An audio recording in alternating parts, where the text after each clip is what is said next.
Hello and welcome, I'm Kumar. Today we're embarking on a journey back in time, a journey into a lost world inhabited by creatures of almost mythical proportions. We are exploring 6 incredible animals your children, and maybe you, won't believe existed. These aren't fantasy or fiction. They are specters from our planet's deep past.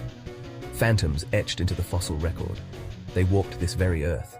They swam in these same oceans. They flew through skies we now call our own. Each animal tells a story of survival, adaptation, and ultimately, disappearance. Their world was vastly different, wilder, more primeval. Still, we see echoes of animals we love today, a reminder of life's long, intricate tapestry over millions of years. The clues they left: a colossal tooth, a frozen tusk, a single feather preserved in amber. Those clues let us piece together extraordinary lives. Gather the family close and prepare to have your imagination ignited. We will venture from the deepest, darkest oceans to the frozen tundra of the Ice Age, across remote islands untouched by time. The giants are waiting, the hunters are prowling, the utterly bizarre are about to appear. Get ready to be amazed by the life that once was. Our journey begins not on land, but in the vast, mysterious depths of the prehistoric oceans.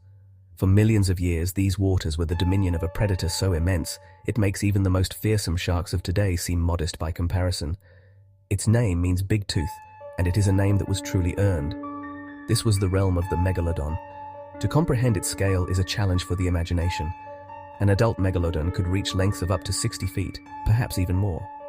That's 3 times the size of the largest great white shark. Its weight could exceed 50 tons, the equivalent of 10 large elephants. It was, without question, the largest and most powerful predatory fish that has ever lived, a true apex predator at the pinnacle of the marine food web. The evidence for this oceanic leviathan comes primarily from its teeth. These are not small relics. They are fossilized daggers the size of a human hand. Broad, triangular, and serrated, they were perfect tools for shearing through the flesh and bone of the large whales that formed a significant part of its diet.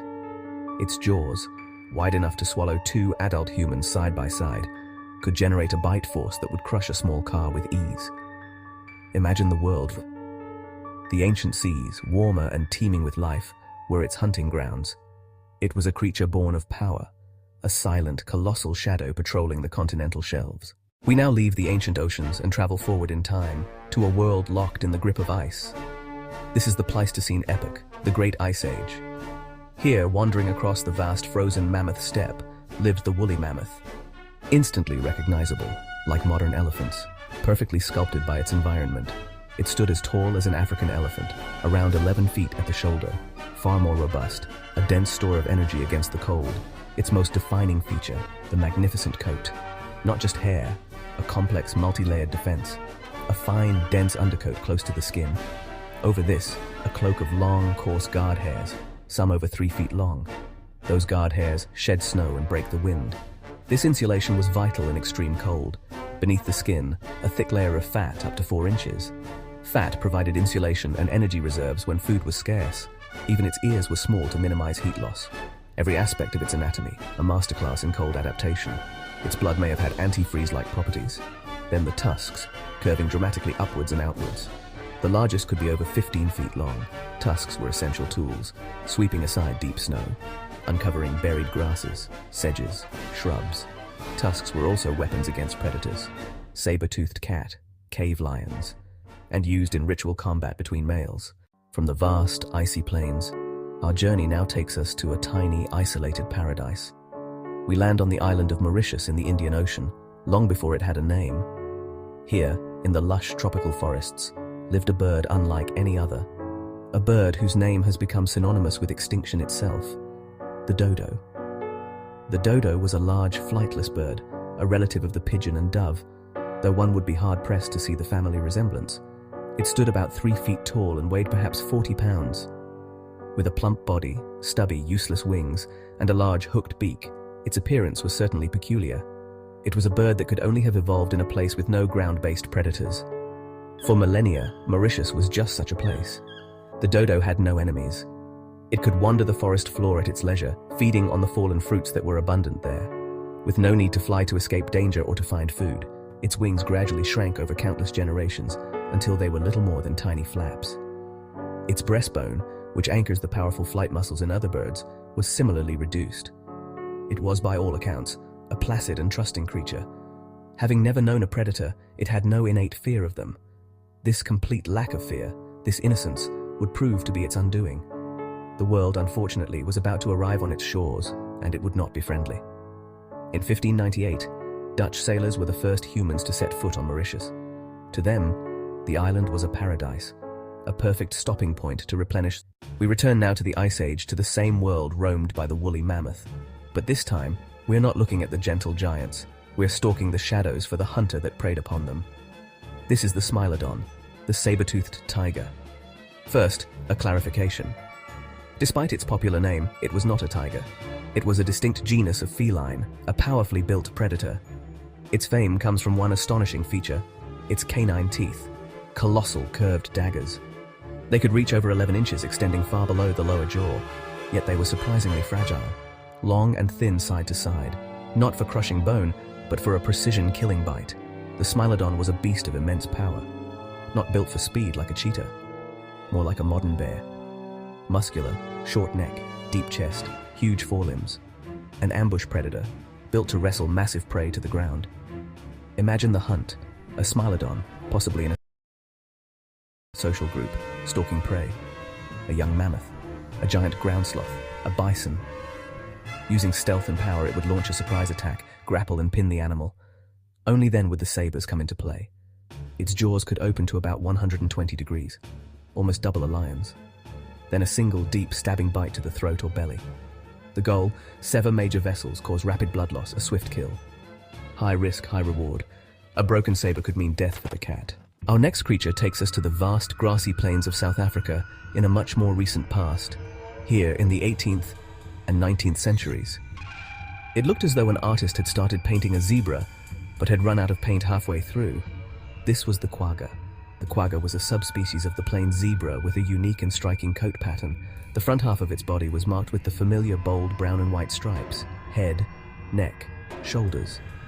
But from the mid-body backwards, the stripes would fade and become wider apart, eventually disappearing altogether into a plain, brownish, horse-like rump. This strange half-and-half appearance made it stand out from the other zebra herds with which it sometimes grazed. Its name, quagga, is a Khoikhoi word, thought to imitate its barking call, kwa-ha-ha. They were social animals, living in herds and grazing the grasslands of the Karoo region of Cape Province. For a time, they were a common sight. Early settlers and travelers described vast herds of these unusual animals, but their fate was sealed by the expansion of European settlement. The settlers saw the quagga not as a unique wonder, but as a competitor for grazing land for their own livestock, primarily sheep and cattle, and so began a relentless campaign of extermination. For our final animal, we journey to the isolated islands of New Zealand, a land that, humans, was a kingdom of birds. And ruling over this kingdom was a true giant, a bird that towered over all others, including the humans who would eventually discover it. This was the moa. There wasn't just one species of moa, there were 9. The smallest were around the size of a turkey, but the largest, the South Island giant moa, was a creature of incredible stature. Females could stand up to 12 feet tall with their necks outstretched, making them the tallest birds ever known. They could weigh over 500 pounds. Unlike other large flightless birds like the ostrich or the emu, the moa had no wings whatsoever, not even tiny vestigial stubs. They had lost them completely over millions of years of evolution in a land free from mammalian predators. Their bodies were stout, with powerful legs, a long neck, and a small head. They were entirely herbivorous, using their beaks to browse on leaves, twigs, and fruit. For centuries, the moa lived a peaceful existence in the forests and grasslands of New Zealand. Their only natural predator was the Haast's eagle, a massive bird of prey, itself now extinct, that was large enough to hunt the giant birds from the air.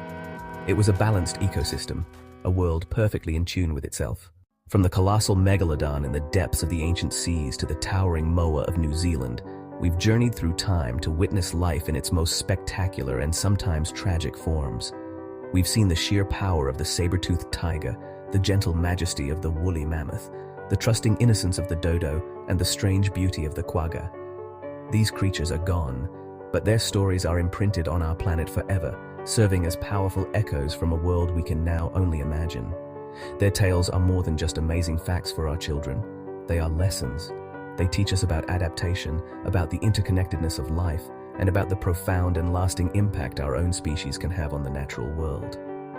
The existence of these animals stretches our sense of what is possible and reminds us that the world we see today is just one fleeting chapter in an immense and epic story of life on Earth. Which of these incredible animals surprised you and your family the most? Was it the zebra that was only half a zebra, or the shark that was bigger than a bus? Let us know in the comments below. We love hearing from you. If you found this journey into the past as fascinating as we did, please consider giving this video a like, sharing it with a fellow explorer, and subscribing to the channel for more adventures into the wonders of our world. Thank you for watching.